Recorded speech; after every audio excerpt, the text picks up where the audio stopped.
بسم اللہ الرحمن الرحیم۔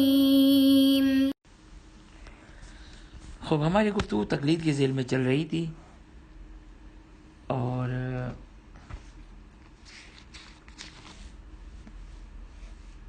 اچھا، اگر آپ لوگوں کو یہ یاد ہو تو میرے رہنمائی کریں کہ عادل کی ڈیفینیشن اور عادل کی تعریف تفصیل کے ساتھ ہم نے کہیں بیان کی ہے. آیا اسی کلاس میں کہیں بیان کی ہے؟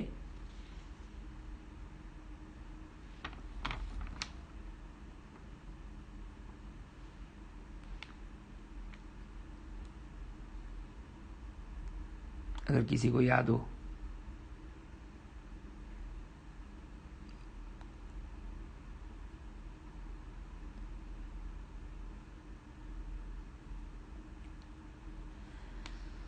چلیں،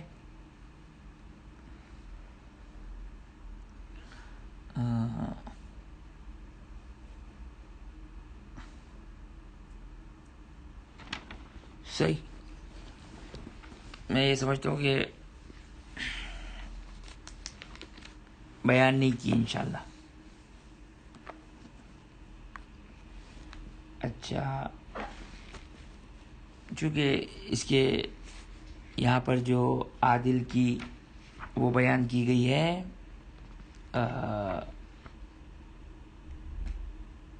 عادل کی یعنی جس مشتری کی تقلید کی جائے وہ عادل ہے، اس ذیل میں یہاں پر عادل کی تفصیل بیان کی ہے. لہذا ہم یہاں پر جو وہ دو چیزیں ہیں، توجہ کریں.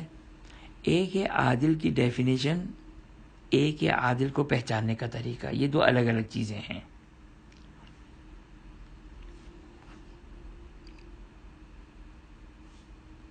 جس مجتہد کی تقلید کی جائے اس میں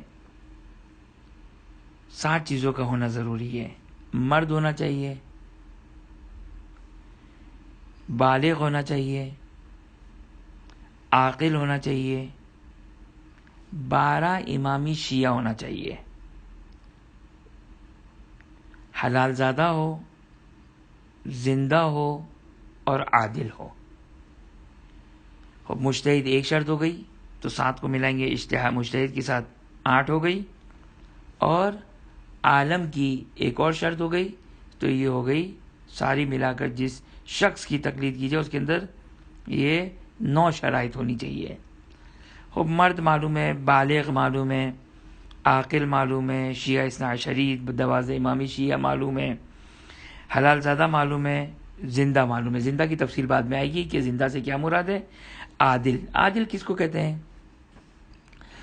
سب سے پہلے ہم ڈیفینیشن بیان کریں گے. عادل دیکھیں دو چیزیں ہیں. عادل جو ہے وہ ڈیفینیشن الگ ہے اور اس کو پہچاننے کا طریقہ الگ ہے.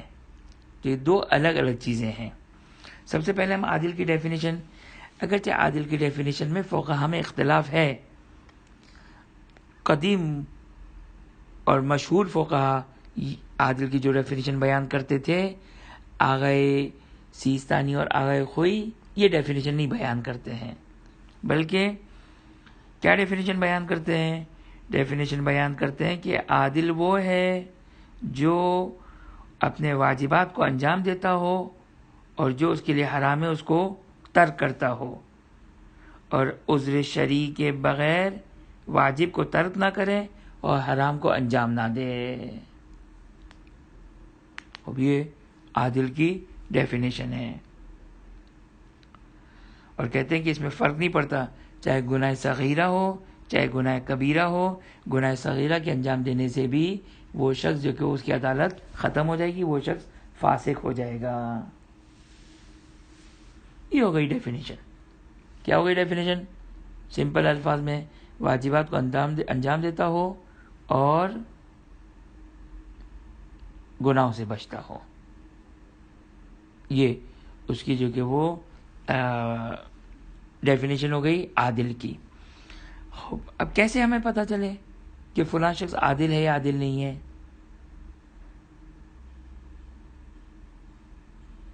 کیسے پتہ چلے کہ فلاں شخص عادل ہے یا عادل نہیں ہے؟ خوب، اس کو پہچاننے کے لیے چند طریقے بیان کیے ہیں، آپ کی توضیح کے اعتبار سے اسی مسئلہ نمبر 2 میں اجمال کے ساتھ اختصار کے ساتھ بیان کیا ہے. ہم اس کو تھوڑا سی وضاحت کے ساتھ بیان کریں گے.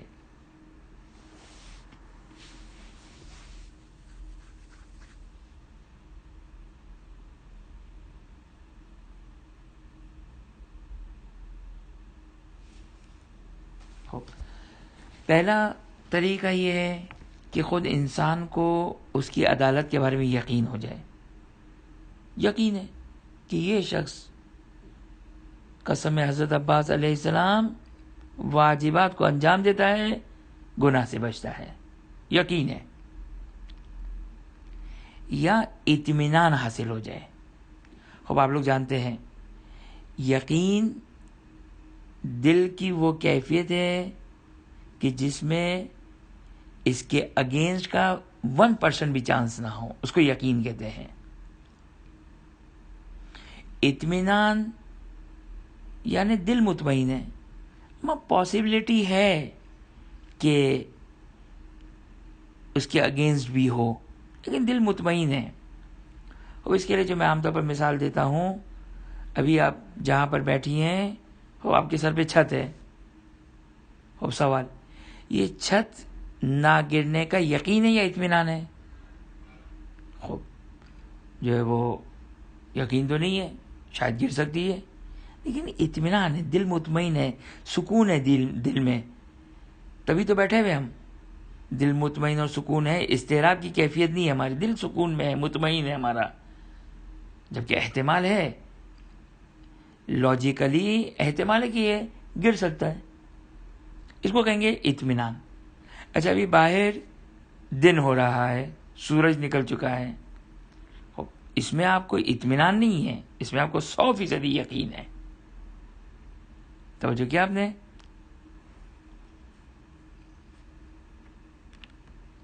100% یقین ہے. بس ملاحظہ فرمایا آپ نے اطمینان اور یقین کے درمیان فرق.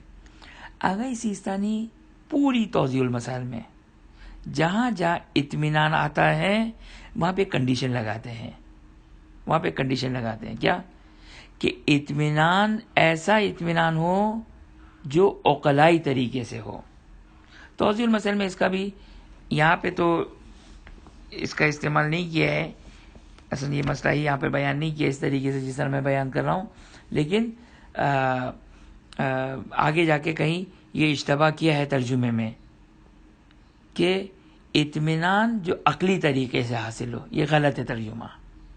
بلکہ اطمینان وہ اطمینان ہونا چاہیے جو عقلائی طریقے سے حاصل ہو. کیا مطلب ہے؟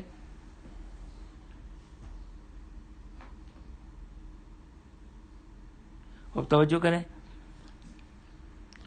اطمینان عقلائی طریقے سے انسان کو اطمینان حاصل ہو.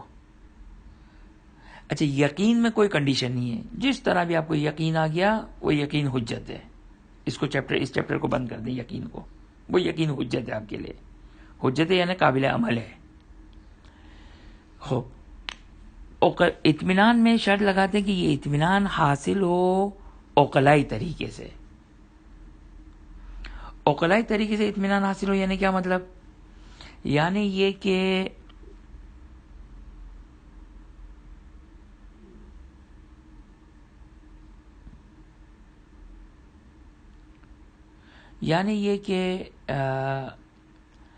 اس اطمینان, یہ جو اطمینان حاصل ہوا ہے اس کا کاز جو ہے, اس کی وجہ, اس کا سبب ایک ایسی چیز ہونی چاہیے کہ جو عام لوگ, متعارف عقلاء, صاحبان عقل اس کو قبول کریں.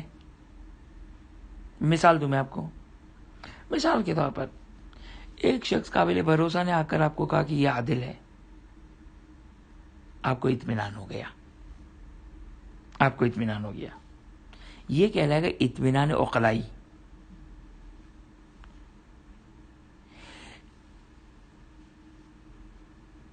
ایک دفعہ آپ کو اس کی شکل دیکھ کر اطمینان ہو گیا, اب یہ اطمینان عقلائی اطمینان نہیں ہے. اب انسان کی شکل پہ تو نہیں لکھا ہے. یہ عقلائی اطمینان نہیں ہے. یا اور تھوڑی سی بھونڈی مثال دوں کہ